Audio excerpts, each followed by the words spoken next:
Recording Session 47, Medical Education Archives, Nebula 9 Station.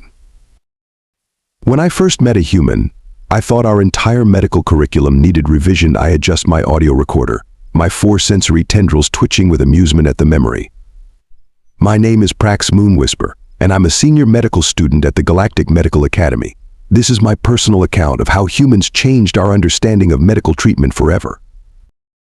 The day started like any other on Nebula 9.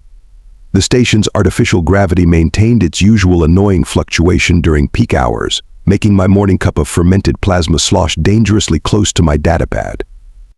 The Academy's pristine white corridors buzzed with the usual mix of species: the floating gas bags of Jupiter 7, the crystalline shimmerfolk of Proxima, and US tendrillions from the Andromeda arm. But today was different. Today we were getting our first human transfer student.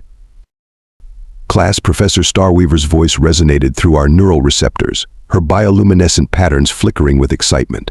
Please welcome Alexandra Blackwood from Earth's Medical Institute.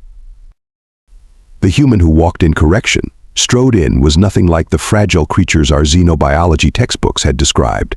Alexandra, or Alex, as she insisted we call her, stood tall with a confident smile that showed off her peculiar flat teeth. Her brown skin gleamed under our educational pod's ambient lighting, and her long dark hair was pulled back in what she called a ponytail, though I saw no resemblance to any tail I'd studied. "Hey everyone," she waved, her 5-fingered hand moving in that strange human gesture of greeting. "Looking forward to learning with you all." Several of my classmates instinctively retreated a few inches. The gas bags condensed themselves into tighter spheres. Even the usually stoic shimmerfolk dimmed their natural glow. After all, our textbooks clearly stated that humans were classified as high-risk species prone to catastrophic physical failures. I raised my primary tendril in question. "Professor, shouldn't the human be in a protective environment suit? Their external membrane is extremely vulnerable to." Alex burst out laughing, a sound that made young Sparkles, our resident shimmerfolk, vibrate in surprise. "Oh man, you guys really believe all that stuff about humans being fragile? Trust me, we're tougher than we look." Professor Starweaver's pattern shifted to a teaching configuration. "Actually, Prax, the human epidermis, while seemingly delicate, has remarkable properties. Alexandra, would you care to elaborate?" Sure. Alex hopped onto a desk, causing several gasps from my classmates. "See this?" She pointed to a mark on her arm. "Got this scar when I was 10. Fell off my bike, patched it up with some antiseptic and a bandage, good as new in a week." The entire class stared in horror. A childhood injury, treated with primitive materials, and she survived? But the emergency protocols," stammered Bubbles, a particularly anxious gas bag, "the quarantine procedures, the tissue regeneration chamber." Alex shrugged, another uniquely human gesture that fascinated me. "Nah. Most of the time we just slap some medicine on it and keep going. Human bodies are pretty good at fixing themselves." That's when I knew this semester would be unlike any other. As I watched Alex casually describe what would be considered major medical emergencies for most species, I realized our understanding of xenobiology needed serious updating. "Oh," Alex added, pulling something from her bag. "Anyone want a chocolate chip cookie? Made them myself." The room erupted in chaos as everyone tried to access their xenotoxicity databases at once. Little did I know, this was just the beginning of our education about humans and their bizarre relationship with physical harm. As I sit here recording this, I can't help but chuckle at how naive we were. Because if we thought a simple scar story was shocking, we had no idea what was coming next. End of Session 47, First Impressions section. Note to self-investigate why humans voluntarily consume substances that cause cellular death and why they call it spicy. Recording Session 48, Medical Education Archives, Nebula 9 Station.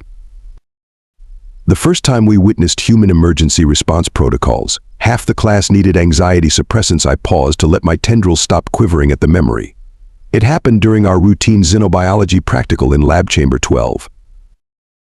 Professor Starweaver had paired us up for the day's assignment analyzing reactive compounds from various species.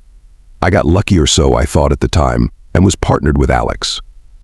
She had already proven herself to be surprisingly competent, despite what our textbooks warned about human cognitive limitations. "Pass me that blue solution, would you, Praxax?" Alex asked, carefully measuring something in a quantum beaker. "The one that looks like a liquid sunset." I extended my handling tendril toward the container, but suddenly the station's artificial gravity hiccuped again. The beaker wobbled. Time seemed to slow down as the viscous liquid arced through the air. "Watch out," several voices shouted in unison. But Alex, showing that baffling human instinct, reached out to catch the falling container. She succeeded mostly.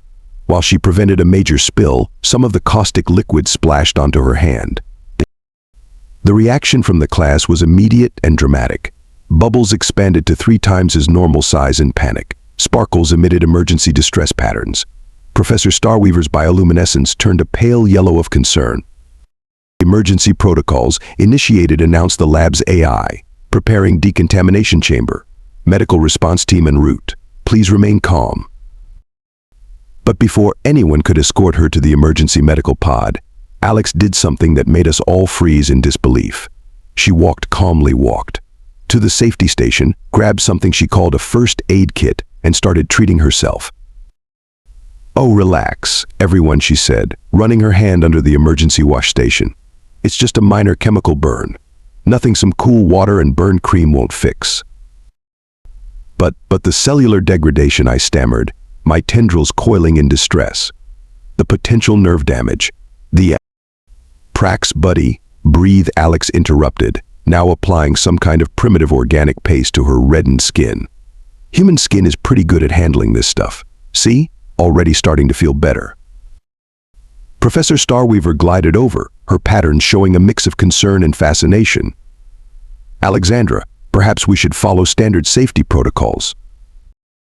"With all due respect," Professor Alex replied, wrapping her hand in what she called gauze, a simple fiber mesh that looked hopelessly inadequate for proper medical care. "This is how we handle minor burns on Earth. Trust me, I've had worse making coffee." "Worse making coffee?" Young Sparkles vibrated in confusion. "You regularly sustain injuries while preparing nutrients."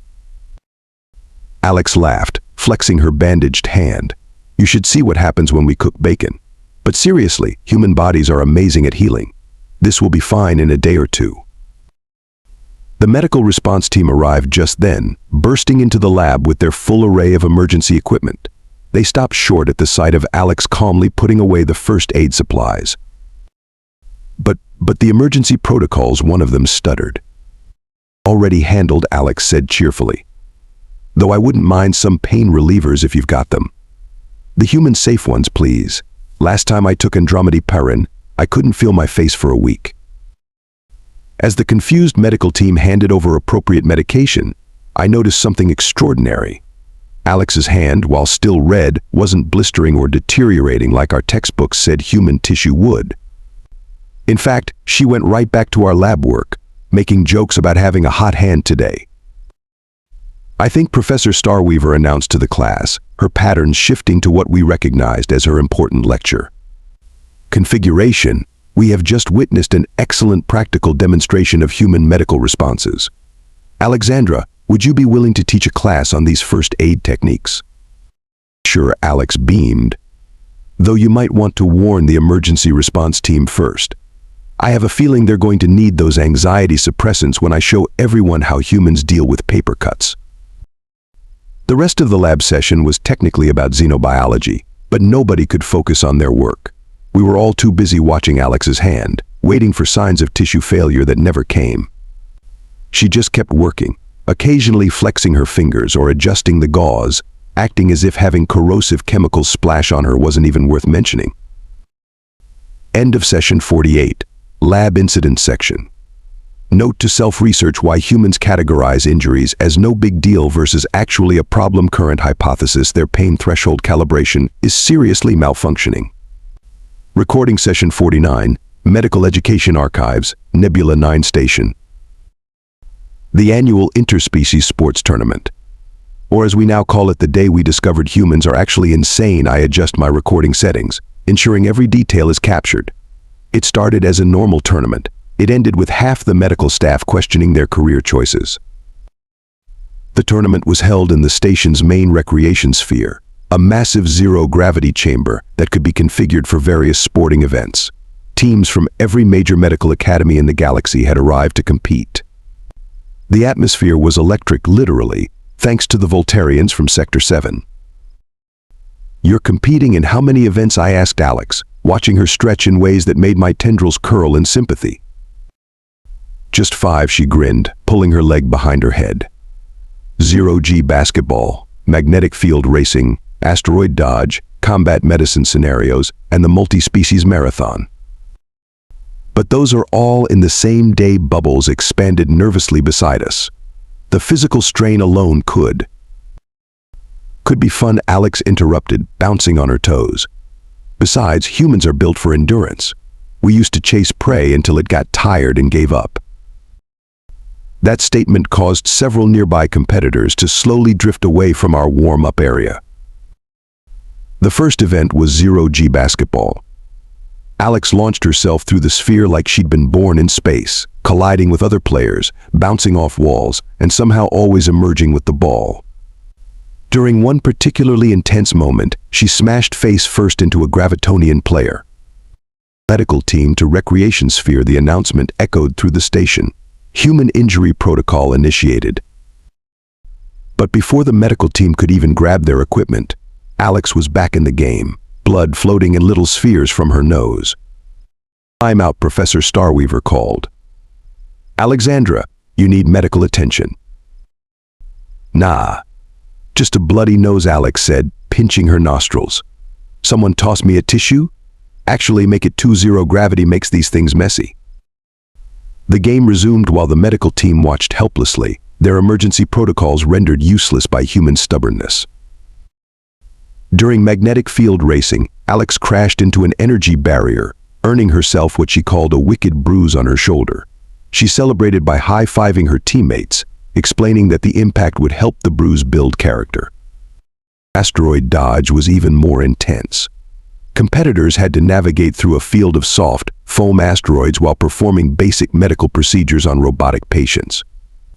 Alex got hit in the head 3 times, acquired several new bruises, and still managed to complete a perfect emergency suture simulation. How Sparkles flickered in disbelief. "How are you still functioning?" "Oh, this is nothing," Alex laughed, applying something she called an ice pack to her shoulder. "You should see rugby players. Now those folks are tough." The combat medicine scenarios were next. Competitors had to rescue and treat injured dummies while avoiding obstacle courses. Alex dove through laser grids, rolled under plasma barriers, and at one point used her own body as a shield to protect her dummy patient. "That's going to leave a mark," she announced cheerfully after a particularly rough landing, her arm sporting an impressive scrape. "But treatment protocols," a member of the medical team pleaded. "Just need to clean it and wrap it up," Alex said, pulling out her ever-present first aid kit. "Can't stop now, got a marathon to run." The multi-species marathon was the final event. 5 kilometers through varying environmental conditions, from high-gravity sections to near-vacuum chambers. Most species focused on one environment they excelled in, making up time there while taking it easy in others. Not Alex. She ran full tilt through every section. High gravity? She pumped her arms harder. Low oxygen? She controlled her breathing. Extreme heat? She just sweated. A lot. "Humans are persistence predators," she yelled as she passed me in the observation area. "This is what we're made for." By the end of the marathon, Alex had collected 1 bloody nose, 3 bruises, 2 scrapes, a twisted ankle, and somehow, a black eye. She was also grinning from ear to ear. That, she announced to the stunned crowd, was awesome. "When's the next competition?" The medical team collectively needed a moment to sit down. Later, during the awards ceremony, Alex stood on multiple podiums, her various injuries already showing signs of healing. The other competitors kept a respectful distance, eyeing her with a mixture of awe and concern. "I have updated our medical database," Professor Starweaver announced during the closing ceremony, her pattern showing a mix of resignation and admiration. "Humans are now classified as resilient beyond reasonable expectations." "You know what we should do next year?" Alex said, holding 3 medals while blood still caked around her nose. Add some Earth sports. Ever heard of something called rugby? The entire medical staff immediately filed for vacation days. End of session 49, sports tournament section. Note to self-investigate why humans consider activities that cause multiple simultaneous injuries to be, quote, totally awesome. Additional note. Submit formal request to update emergency protocols for human participants to include something called Walking It Off Recording Session 50, Medical Education Archives, Nebula 9 Station. The day of the engineering accident changed everything we thought we knew about human emergency response capabilities. I paused my recording, allowing my tendrils to settle from their excited state. It started during our advanced xenophysiology lecture, when the station's emergency sirens began blaring. Red warning lights pulsed through the corridors of Nebula 9. The station's AI voice echoed through every chamber. Alert. Engineering section containment breach. Multiple casualties reported. All medical personnel report to emergency stations. Professor Starweaver's bioluminescent patterns shifted to emergency response mode. All students remain here. This is not a drill. Senior medical teams will handle. We need to go. Alex interrupted, already packing her medical bag. They'll need every hand they can get. Alexandra. Professor Starweaver's patterns flickered with concern. The engineering section is experiencing toxic atmosphere leaks. The environmental hazards alone. Which is exactly why they need help, Alex said, pulling something from her bag. It looked like a primitive breathing apparatus. I've got my emergency kit, basic protective gear, and more importantly, experience with patch jobs in bad conditions. Who's coming with me? The class stared in shock. Even after months of witnessing human resilience, Alex's immediate readiness to run toward danger was startling. I'll go, I heard myself say, surprising everyone, including myself. Bubbles and Sparkles also volunteered, though their patterns showed clear anxiety. We rushed to the engineering section, Alex leading our impromptu response team. The scene was chaos. A plasma conduit had ruptured, releasing both radiation and toxic gases. The regular medical teams were stuck at the containment barrier, their sensitive bodies unable to handle the harsh conditions. Right, Alex said, strapping on her breathing mask. Prax, your tendrils are heat-resistant, right? You're with me on first contact. Bubbles, you can absorb toxic gases, start cleaning the air around victims. Sparkles, your bioluminescence can help guide evacuation teams. Let's move. She didn't wait for the senior medical staff's approval. Alex simply adjusted her mask and charged through the containment field. I followed, my tendrils wrapped protectively around my core body. The engineering section was a nightmare. 3 Voltarian engineers lay unconscious, their energy fields flickering weakly. A Gravitonian technician was pinned under fallen equipment, their gravity manipulation organs failing. Prax X, help me with this equipment, Alex shouted through her mask. She was already beside the Gravitonian, examining the crushing weight. We need to lift on 3. But the proper protocols for Gravitonian pressure relief require. No time. They're losing gravity control. On 3. 1, 2, 3. We lifted together, my tendrils straining alongside Alex's muscles. The Gravitonian's gravity field stabilized almost immediately after pressure release. Basic first aid now, proper procedures later, Alex commanded, already moving to the Voltarians. She pulled out her medical kit and began what she called battlefield medicine. I watched in amazement as she worked. Alex's movements were precise despite the toxic atmosphere. She used her primitive supplies with remarkable effectiveness, stabilizing the Voltarians with makeshift energy conductors fashioned from emergency blankets and spare parts. They told us humans were adept at emergency response, I said, helping her secure a pressure bandage. But this is beyond adaptation. Humans developed medicine on a death world. Remember, Alex grinned through her mask, sweat pouring down her face despite the cold. Everything was trying to kill us. We got really good at keeping each other alive. More medical teams finally arrived, properly equipped for the environment. They found Alex kneeling beside a wounded crystalline engineer, using her own body heat to prevent their matrix from cracking while applying emergency sealant. Status report, the chief medical officer demanded. 5 casualties stabilized, Alex reported, not looking up from her work. 2 critical but stable, 3 moderate, all prepped for transport. Atmosphere's clearing thanks to bubbles. Oh, and I might need some burn treatment later, had to grab a hot plasma coupling without proper gloves. She said this last part so casually that it took a moment to register. The chief medical officer stared at her blistering hands in horror. You touched a plasma coupling? With bare hands. Well, yeah, Alex shrugged, finally standing up. The crystalline engineer was going into shock, needed to act fast. The evacuation proceeded smoothly after that. All casualties were transported to medical, their conditions stable thanks to the immediate response. Alex finally allowed herself to be treated, though she complained that all the fuss over a few burns was unnecessary. Later in the medical bay, Professor Starweaver gathered our class around Alex's treatment pod. Her patterns showed a complex mix of emotions. Today, she announced, you witnessed why humans are classified as emergency response specialists. While their methods may seem primitive, their ability to act decisively in crisis situations is unmatched. Though maybe next time, the chief medical officer added, examining Alex's bandaged hands, you could wait for proper protective equipment. No promises, Alex grinned, already trying to get out of bed. Hey, since I'm here, anyone want to learn how humans handle emergency surgeries with household items? I've got this great story about my grandfather and a fishing hook. The medical staff quickly sedated her before she could demonstrate. End of session 50, Emergency Response section. Note to self: update human medical protocols to include restraints not for their protection, but to stop them from trying to help others while injured. Additional note: research this fishing hook surgery story when Alex wakes up. Final note: request budget increase for human-specific medical supplies.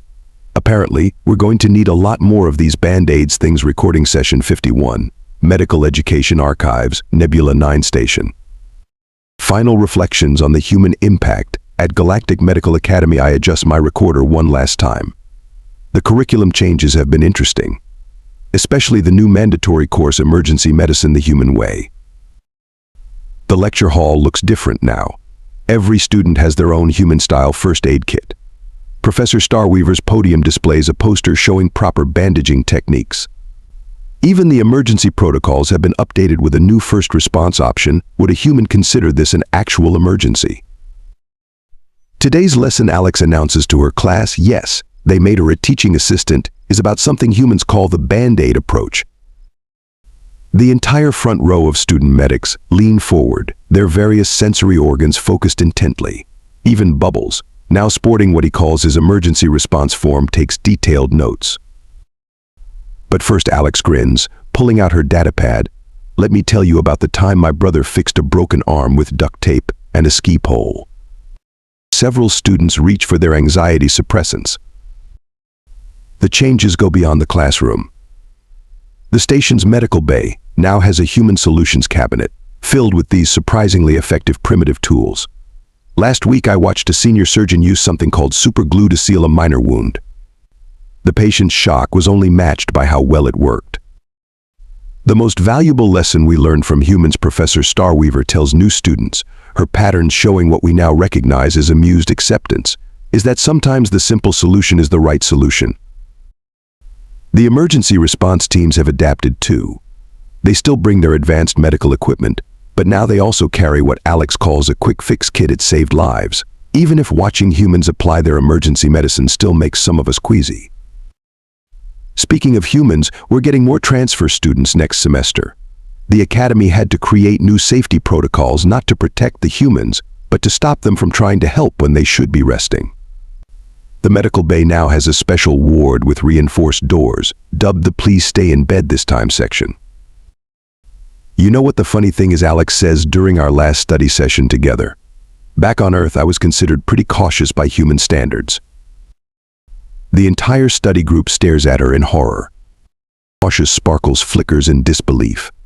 You once reset your own dislocated shoulder. Well, yeah, Alex shrugs.